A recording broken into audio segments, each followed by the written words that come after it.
Hello, small update regarding to the RTS mobile game I am currently working on.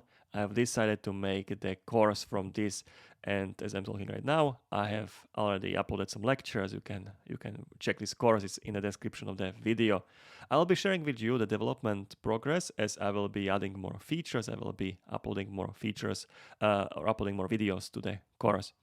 So this is the first development update. Let's take a look what I have implemented so far into the course. You can see we have imported these tile maps or tile sets into the game, and we have created this basic game environment. There's a small island here, and we have here units. We have here builder unit and the warrior unit.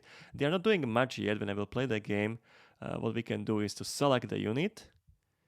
All right, we can select them and we can move them to some position as we'll be clicking on the screen. So when I will click here, the unit will move to this position, and the same with the builder.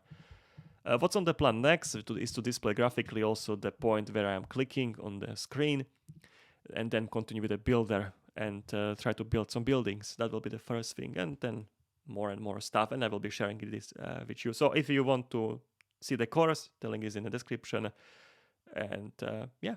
See you in the next development update or some of my other videos. Cheers!